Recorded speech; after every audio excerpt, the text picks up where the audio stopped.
Two old friends, Dylan and Amara, met on a quiet hilltop where the world seemed to breathe slower. Below them stretched vineyards, ripe with history and hope. A half-empty bottle of wine sat between them, deep red and full of unspoken truths. They had always shared a kind of chemistry, one rooted in comfort, sharpened by time. Tonight, though, something had shifted. As Amara swirled her glass, she marveled at how wine came from grapes, ordinary grapes that had to be crushed, aged, and tested by time. Dylan added, not just grapes. Survivors. They go through storms and sun and still hang on. Then, under pressure, they become this.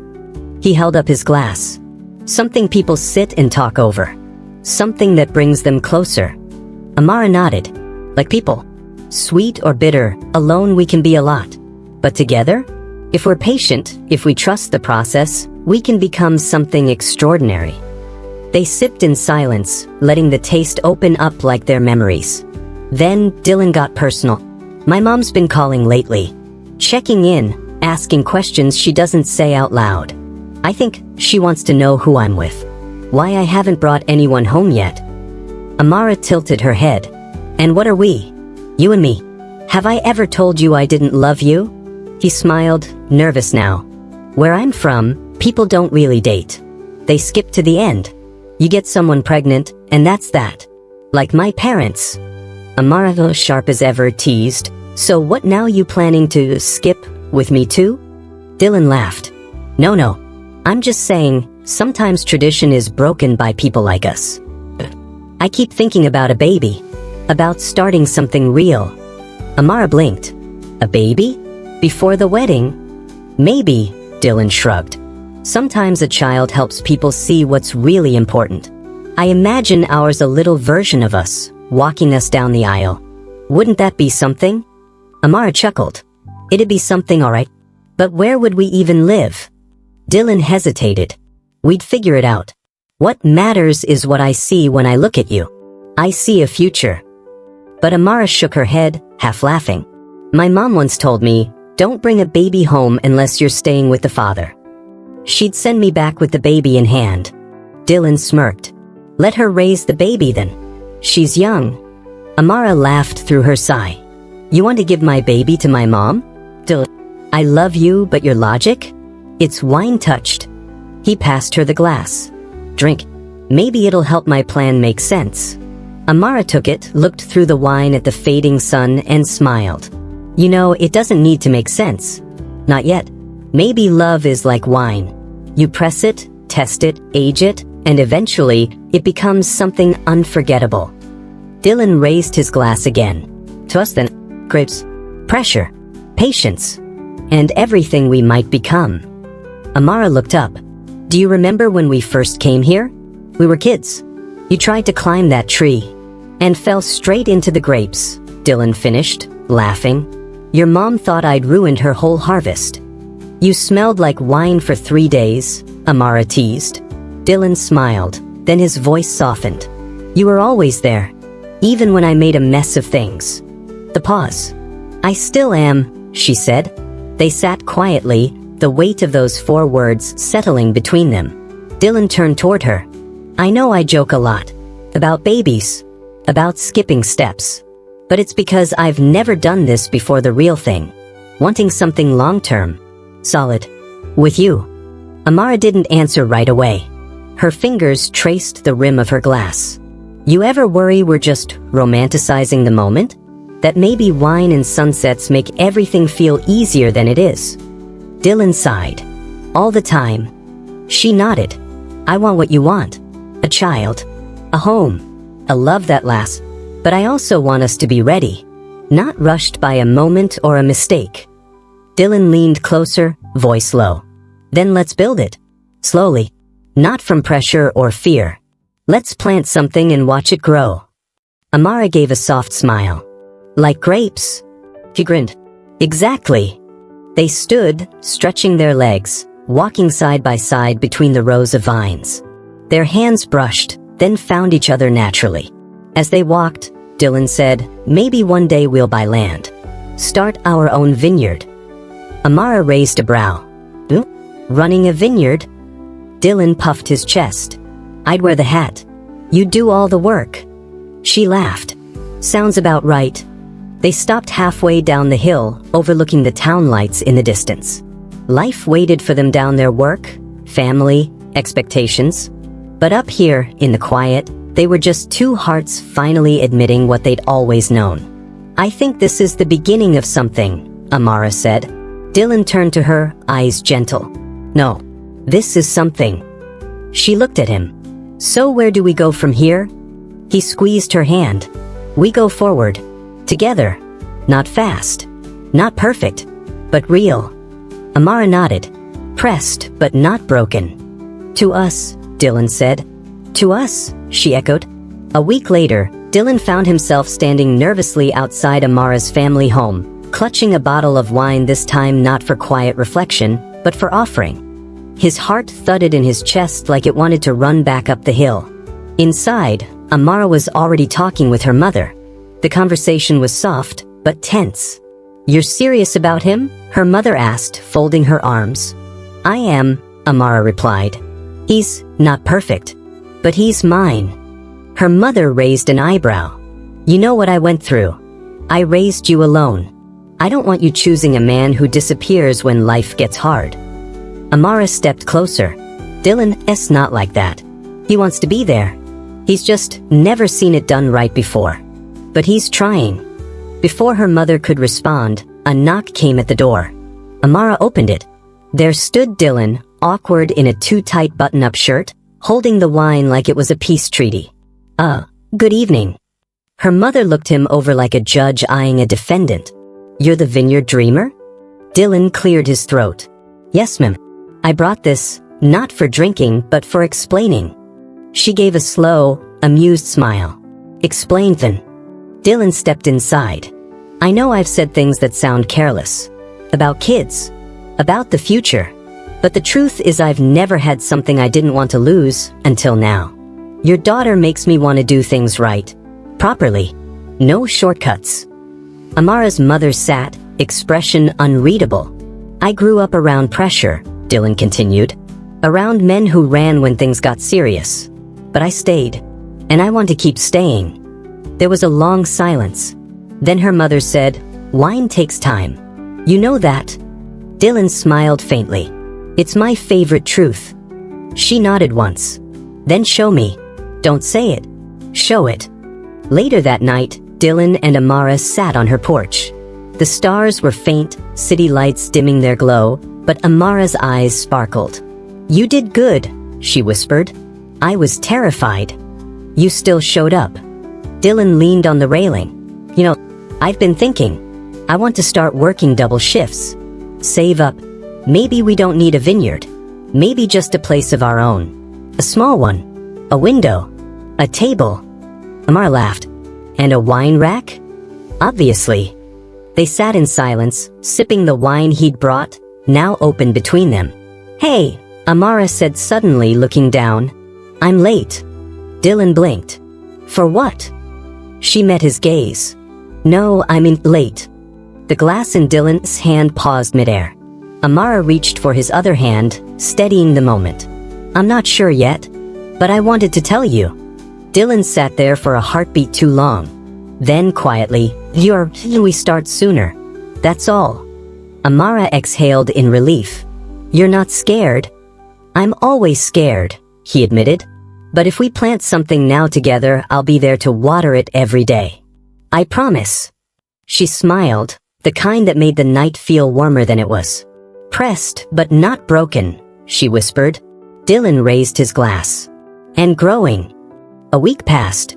The vines thickened with summer's promise, and so did the air between Dylan and Amara. They sat again on their hill, but something was different this time. The wine sat untouched. Amara was quiet, her fingers playing with the rim of her glass. Dylan noticed. You're somewhere else today. She looked up slowly. I saw my mother.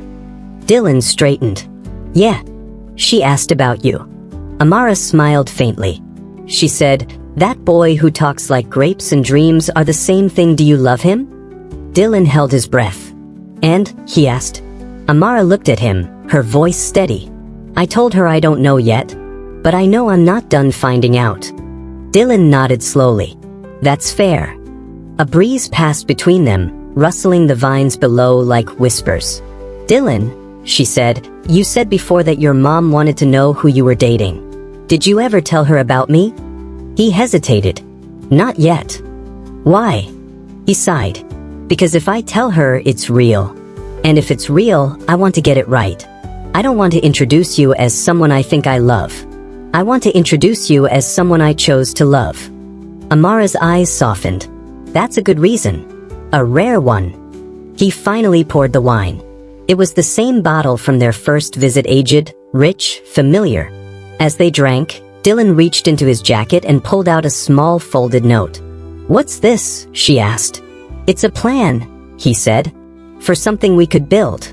Not a baby, he added quickly, grinning. A vineyard. A real one. Just small. Enough for us. Between the vines, remember? Amara unfolded it, tiny sketches, notes, a little scribbled budget, and the name between the vines at the top. She looked up, her voice soft. You're serious? Dylan leaned in. About us. About this. I don't know where we end up, but I want it to be built slow. Like wine. With mistakes, with mess, with years. But ours. Amara smiled, mist in her eyes. I think I could fall in love with you for real, she said. He whispered, then let's grow into it. They clinked their glasses once more. No toast this time, just understanding. Not much. Just enough for 30 vines. 30? Amara asked, raising an eyebrow.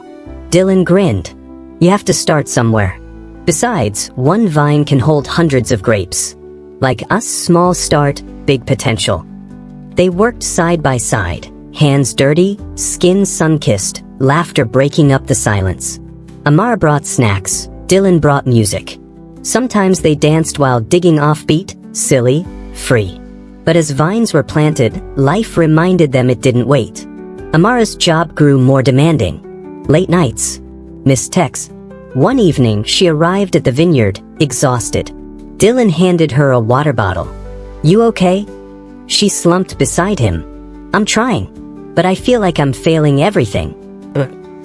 This dream. He stayed quiet for a moment, then said, you know, vines don't produce fruit right away. The first couple years, you're just training them. It's only later that they bloom. She looked at him. You're saying I'm a vine now? I'm saying it's okay to grow slow. She smiled faintly. I don't want to lose this. Then don't. He leaned closer. We're not in a race. We're in a season. Later that night, as the stars opened above them, Dylan played her a voice message from his mother. It was warm, curious, nervous. If she's the one, bring her over. I'll make tea, not wine. Let's start slow. Amara laughed softly. She sounds like someone who used to believe in fairy tales. Dylan nodded, until life made her rewrite them. They sat wrapped in a shared jacket, watching over their tiny vineyard. No fruit yet, but the roots were deepening. The air smelled like dried leaves and anticipation. It was early autumn when Dylan finally brought Amara to meet his mother. The house was small, modest, and lined with potted plants Amara immediately admired. She grows things too, she whispered as Dylan knocked. The door opened before he finished tapping. Dylan's mother, small, sharp-eyed, and wearing a brightly colored apron, gave Amara a long look. Not cold, not warm, just reading. You're prettier than he described, she said flatly. But are you patient? Amara blinked, then smiled. I work with Dylan. So, Tess.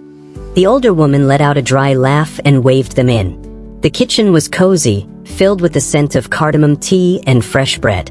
There was a silence that hovered as Amara sipped, waiting for the inevitable questions. But they didn't come, not immediately.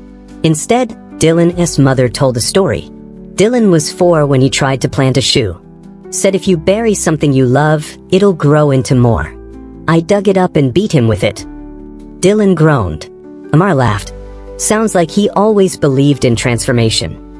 That's when the older woman looked at her again, softer this time. He does. Sometimes too much. Be careful with that.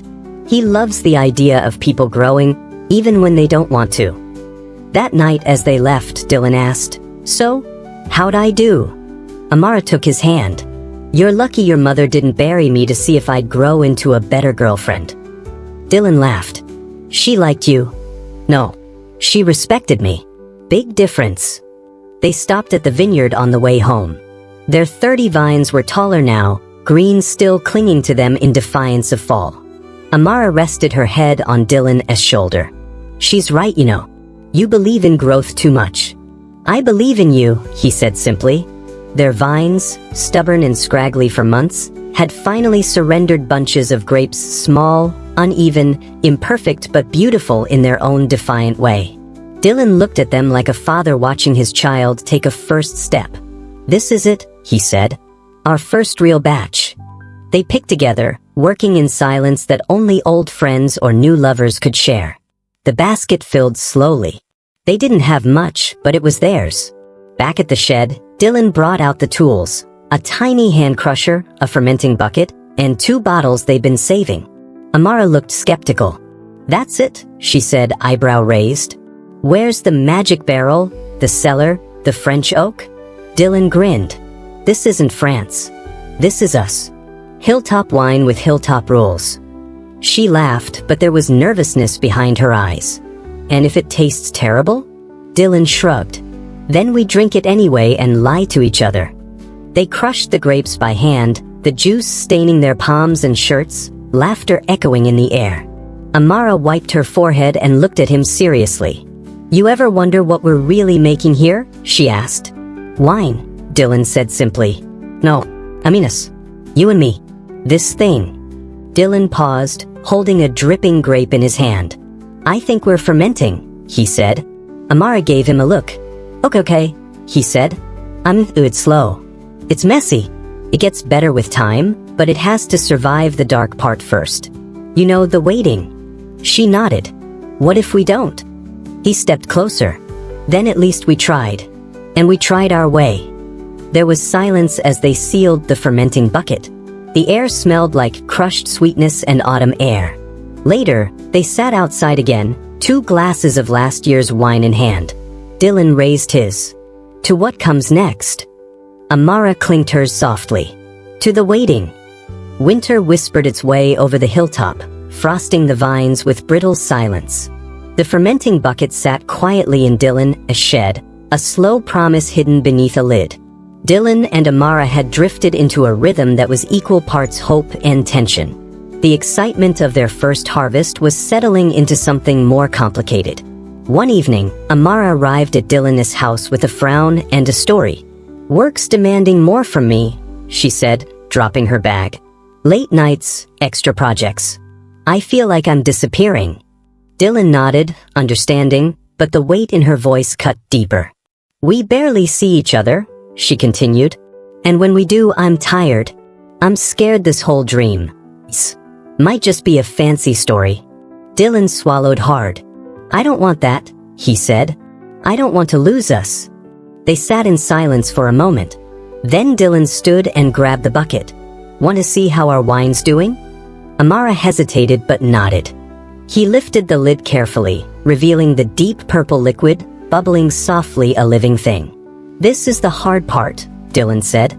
"The waiting. The unknown. We don't know if it's going to be good. Or sour." Amara reached out, touching the rim of the bucket. "Kind of like us." Dylan smiled. "Exactly." He poured a small taste into each glass. The wine was sharp, still young, but with promise. Amara took a sip, then smiled. "It's not perfect, but it's ours." Dylan raised his glass higher. "To imperfect beauty." "To us," Amara echoed. One afternoon, as Dylan and Amara worked the vineyard, a sleek car pulled up the dirt road.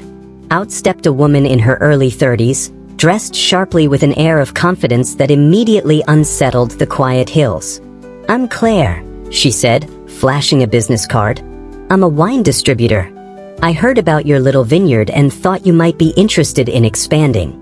Dylan exchanged a glance with Amara. The idea was tempting but daunting. Claire continued, "I see potential here. With some investment and guidance, you two could turn this into something real, something big." Amara smiled cautiously. That sounds amazing. But we're still learning. This is our first batch. Claire nodded. Everyone starts somewhere. But if you want to grow, sometimes you have to make tough choices. Later that evening, Dylan and Amara sat on the porch, the business card resting between them like a crossroads. Dylan broke the silence. What do you think? Amara looked out over the vines, their fragile beauty silhouetted by the moon. I think we have to decide if we want to keep making wine for ourselves, or if we're ready to share it with the world. Dylan squeezed her hand. Either way, I'm with you. Claire's offer brought excitement and pressure. Suddenly, Dylan and Amara found themselves juggling meetings, planning budgets, and learning the harsh language of business. Amara felt the strain first. One evening, after a long day of paperwork and phone calls, she sighed deeply. I thought making wine was about patience, about time. Now it feels like a race I'm losing. Dylan wrapped an arm around her, pulling her close. I know, it's not what we imagined. But maybe that's the point, she said. Maybe this is the next step in our story. They sat together in silence, the distant hum of the vineyard their only comfort. Dylan looked into her eyes. No matter what happens, he said softly, this is still us. We started this together, and we'll figure it out together. Amara smiled, her heart full. Then let's face it, all pressure, patience, and the unknown hand in hand. Just when the stress felt unbearable, a letter arrived. Dylan unfolded it carefully, his eyes widening. We got accepted, he whispered. Accepted? Amara asked, heart pounding. To the regional wine competition. Our first batch chosen to compete. That night, they celebrated with the little wine left from their first harvest, the same imperfect but precious vintage that had sparked their journey. Amara laughed through tears. From grape to glass to contest. Who would have thought? Dylan smiled, pulling her close. It's more than wine now, it's our story, our fight, our love. As they raised their glasses, the vineyard below shimmered in moonlight, a promise of dreams unfolding, one imperfect bottle at a time.